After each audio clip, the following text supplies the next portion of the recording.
Shalom Bapak Ibu Saudara dikasih oleh Tuhan, selamat pagi. Kita bersyukur hari ini kembali kita akan masuk dalam renungan Paskah di hari yang ke-12 yang berbicara tentang mengapa Yesus datang untuk mati, untuk menghapus penghukuman kita. Firman Tuhan dalam Roma pasal 8 ayat 34 berkata, siapakah yang akan dihukum? Kristus Yesus yang telah mati, bahkan lebih lagi yang telah bangkit, yang juga duduk di sebelah kanan Allah, yang malah menjadi pembela bagi kita. Kesimpulan yang hebat dari penderitaan dan kematian Kristus adalah ini. Demikianlah sekarang tidak ada penghukuman bagi mereka yang ada di dalam Kristus Yesus. Roma pasal 8 ayat 1. Berada di dalam Kristus berarti berada dalam hubungan dengannya melalui iman. Iman kepada Kristus menyatukan kita kepada Kristus, sehingga kematiannya menjadi kematian kita dan kesempurnaannya menjadi kesempurnaan kita. Kristus menjadi hukuman kita yang tidak perlu kita tanggung, dan kesempurnaan kita yang tidak dapat kita lakukan tapi dilakukan oleh Kristus. Iman bukanlah dasar penerimaan kita kepada Allah, hanya Kristus yang menjadi dasar penerimaan kita. Iman mempersatukan kita dengan Kristus sebagai kebenarannya, diperhitungkan sebagai kebenaran kita. Kita tahu bahwa tidak seorang pun yang dibenarkan oleh karena melakukan hukum Taurat, tetapi hanya oleh karena iman kepada Kristus Yesus. Sebab itu kami pun telah percaya kepada Kristus Yesus supaya kami dibenarkan oleh karena iman dalam Kristus, dan bukan oleh karena melakukan hukum Taurat. Sebab tidak seorang pun yang dibenarkan oleh karena melakukan hukum Taurat. Itu yang dikatakan oleh Galatia pasal 2 ayat 16. Dibenarkan oleh iman dan dibenarkan di dalam Kristus. Di dalam Galatia 2 ayat 17 adalah istilah yang paralel. Kita ada di dalam Kristus oleh iman, dan karena itu kita dibenarkan. Ketika pertanyaan diajukan, siapa yang akan dihukum? Jawabannya adalah asumsi. Tidak seorang pun. Kemudian, dasar yang dinyatakan adalah Kristus Yesus adalah yang telah mati. Kematian Kristus menjamin kebebasan kita dari hukuman. Sudah pasti bahwa kita tidak akan dihukum sebagaimana Kristus telah mati.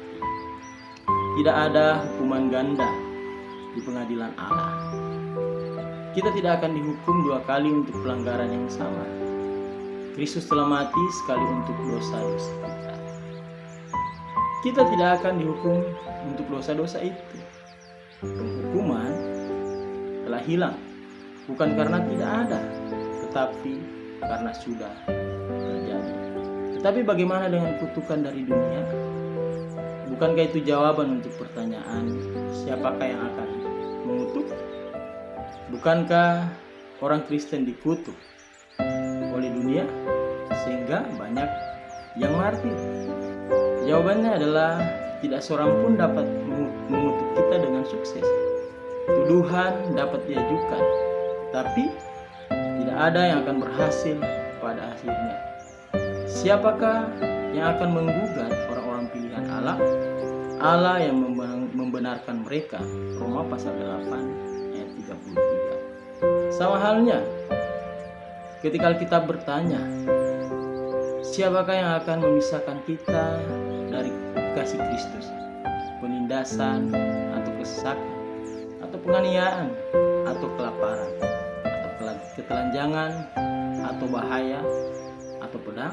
Roma pasal 8 ayat 35. Jawabannya bukanlah bahwa hal-hal ini tidak terjadi pada orang Kristen.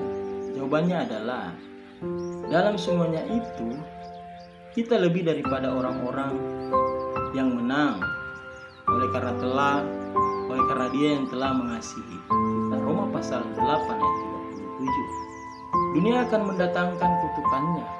Mereka bahkan mungkin akan menebasnya dengan pedang. Namun, kita tahu bahwa pengadilan tertinggi telah memutuskan untuk mendukung kita. Jika Allah di pihak kita, siapakah yang akan melawan kita?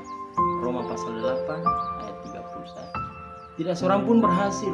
Jika mereka menolak kita, Dia menerima kita. Jika mereka membenci kita, Dia mengasihi kita. Jika mereka memenjarakan kita, Dia membebaskan roh kita.